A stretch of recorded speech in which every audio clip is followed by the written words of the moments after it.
आज कहानी में बात करेंगे परवीन बॉबी की। परवीन बॉबी जिसे हिंदी सिनेमा की सबसे खूबसूरत अभिनेत्रियों में गिना जाता है। परवीन बॉबी जिनकी आंखों के बारे में कहा जाता है कि वो समंदर की तरह गहरी रही हैं, जिनकी खूबसूरती ऐसी कि मानो स्वर्ग से कोई अप्सरा उतर आई हो। वो हीरोइन जिसने 70 और 80 के दशक में बॉलीवुड पर राज किया।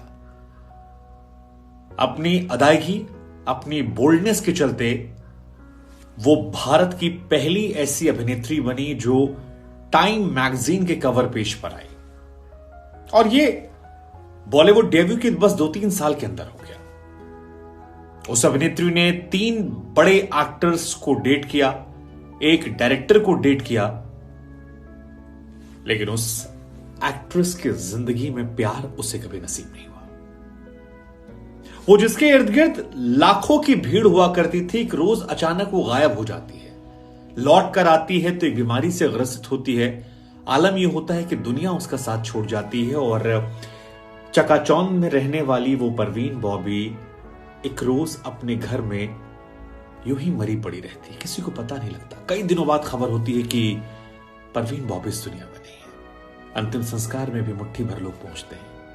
साल 1954 में जन्मी परवीन बॉबी ने चैत्र फिल्म जो कि साल 1973 में आई थी, उसमें सलीम दुर्रानी के साथ अपने बॉलीवुड करियर की शुरुआत की। यह फिल्म तो फ्लॉप हो गई, लेकिन बॉलीवुड के गलियारों में सिर्फ एक चर्चा थी, ये कौन सी हीरोइन है, ये इतनी खूबसूरत हीरोइन कौन है।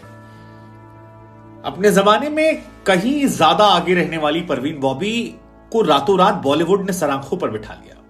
आलम यह था कि 73 में वो आती हैं और 2-3 साल के अंदर टाइम मैगजीन पर वो छा जाती हैं। बॉलीवुड के तमाम जो बड़े कलाकार उस दौर में थे, अमिताभ बच्चन के साथ तो उन्होंने तकरीबन दर्जन भर फिल्में कर डाली, शशि कपूर, धर्मेंद्र, जितेंद्र, जितने भी बड़े कलाकार थे, वो हर कलाकार की डिमांड थी कि हमारी फिल्म में अगर हीरोइन रखनी है तो उस हीरोइन को रखिए आप परवीन बॉबी।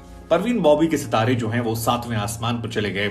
उनकी मोहब्बत जो है वो भी परवान भरने लगी। सबसे पहले उनकी मोहब्बत होती है डैनी से। वो डैनी जो अपने जमाने के सबसे मशहूर विलन हुआ करते थे, सबसे मशहूर। उनके सामने जो एक्टर्स होते थे उनकी फीस भी कम हुआ करती थी। उन डैनी के साथ उन्होंने अपना पहला अफेयर किया और काफी दिन ये लोग साथ में रहे, लेकिन फिर मोहब्बत टूटी तो दूसरी मोहब्बत हो गई कबीर बेदी से। वो कबीर बेदी जो शादीशुदा थे, लेकिन उनकी जिंदगी में परवीन आती हैं और दोनों का रिश्ता जो है वो चर्चाओं के केंद्र में बन जाता है। खूब सारी अखबारों में कहानियां, किस्से छपने लगे। 1976 में परवीन बॉबी और कबीर बेदी किस्से कहानियां जो है वो चारों तरफ चलने लगे, लेकिन कहा जाता है कि तभी उनका अफेयर जो है वो अमिताभ बच्चन से शुरू हो गया। अमिताभ बच्चन के साथ भी तमाम फिल्में उन्होंने की हैं, जिसमें नमक हलाल से लेकर अमर अकबर एंथोनी और देश प्रेमी, दीवार, सुहाग, मजबूर, कालिया, काला पत्थर, तमाम फिल्मों में वो अमिताभ बच्चन के साथ नजर आने लगी। कहा जाता है कि अमिताभ बच्चन के साथ भी उनका अफेयर था। हालांकि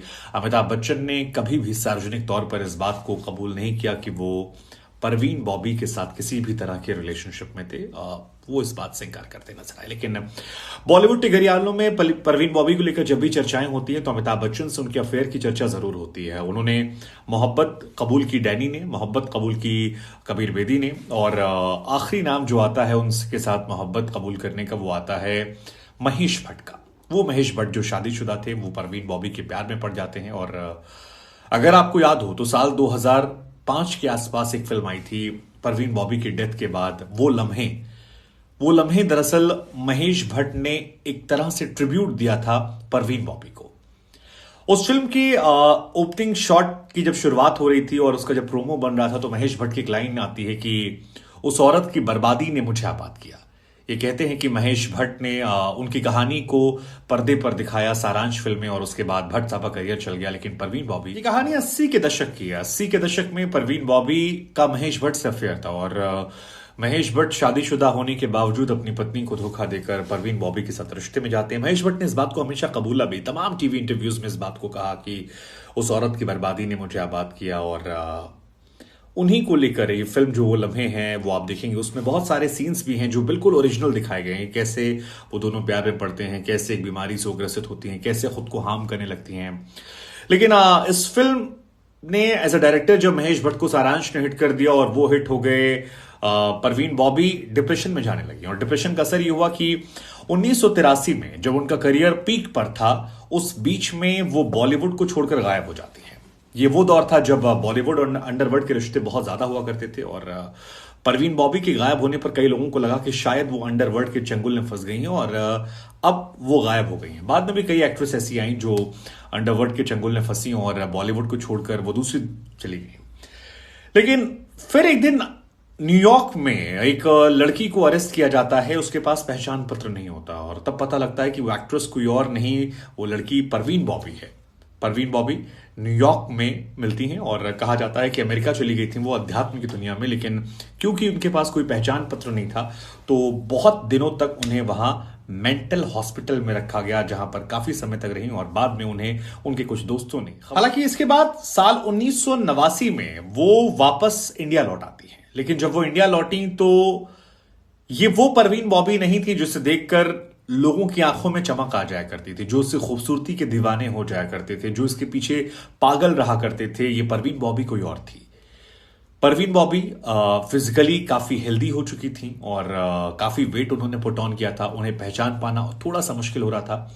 मेंटली वो काफी डिस्टर्ब थी और कहा जाता है कि उन्हें एक बीमारी पकड़ ली थी, सिजोफ्रेनिया, मानसिक बीमारी। उन्हें कब, कैसे, किस वक्त पकड़ी, इस बारे में कोई भी स्पष्ट जानकारी जो है वो नहीं आती है।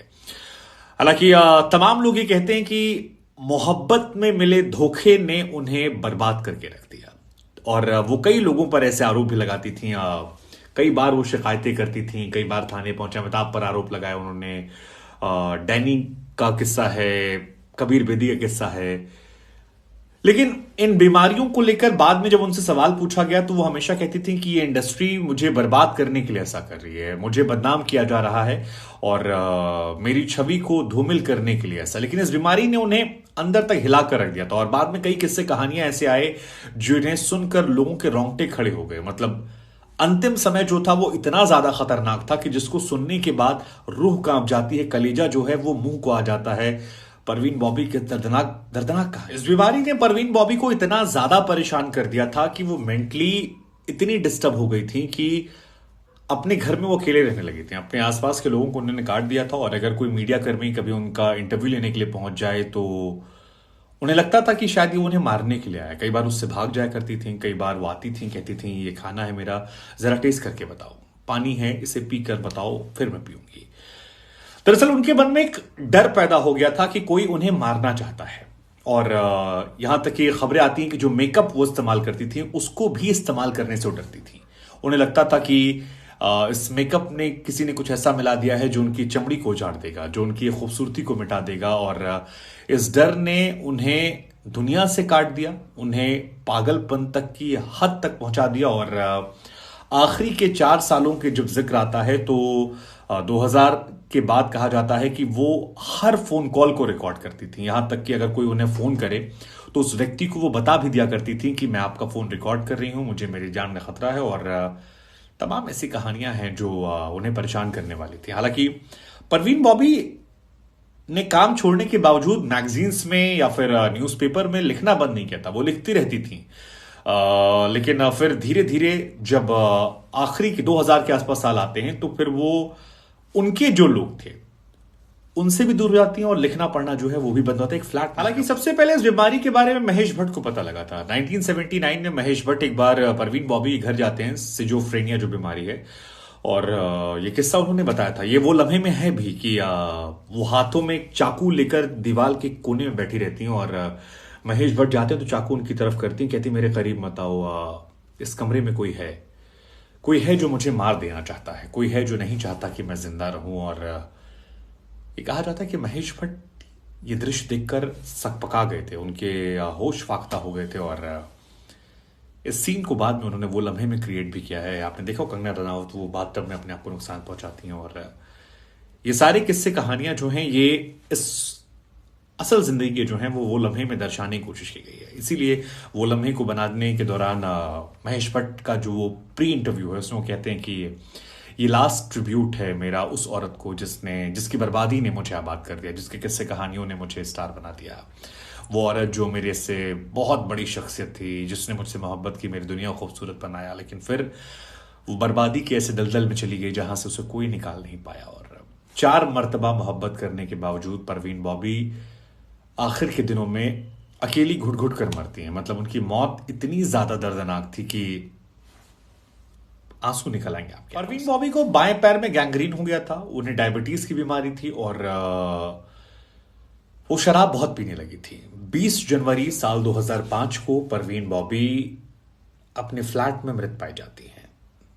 किसी को पता नहीं होता कि वो मर गई हैं। कई दिनों तक वो अपने घर में पड़ी रही मृत और किसी को जानकारी नहीं मिली। कहा जाता है कि जो अखबार वाला पेपर डालता था और दूध वाला जो दूध रख के जाता था, वो कई दिनों से वहां जमा हो रहा था। और सिक्योरिटी गार्ड को जब दूध वाले अखबार वाले ने बताया कि दरवाजा नहीं खुल रहा है, तो फिर पुलिस को जानकारी दी गई। पुलिस आई, दरवाजा तोड़ा गया तो देखा कि एक व्हील चेयर थी, शराब की बोतलें थी, सामान जो था वो बिखरा हुआ था, दवाइयां थी। और बाद में जब पोस्टमार्टम हुआ तो पता लगा कि परवीन बॉबी ने बीते 3 दिनों से मरने के पहले कुछ खाया नहीं था। वो सिर्फ शराब के नशे में धुत थी और ये शरीर जो उनका था वो कई दिन पुराना था, वो इस दुनिया में नहीं है। आप सोचिए कि वो महिला जिसकी आंखों के बारे में हमने शुरुआत में कहा था, समंदर सी आंखें, वो महिला जिसके बारे में हमने कहा कि लोग पागल हो जाते थे, दीवाना हो जाते थे उसको लेकर, किसी को कोई खबर नहीं। अंतिम संस्कार में भी मुट्ठी भर लोग आए थे, सारे बड़े स्टार साथ काम किया था। शायद बॉलीवुड की दुनिया की चकाचौंध में ये वो काला सच है जो आपको जानना चाहिए। परवीन बॉबी जहां भी हैं, उनकी आत्मा को ईश्वर शांति दे। ये कहानी आपको कैसी लगी जरूर शेयर कीजिएगा।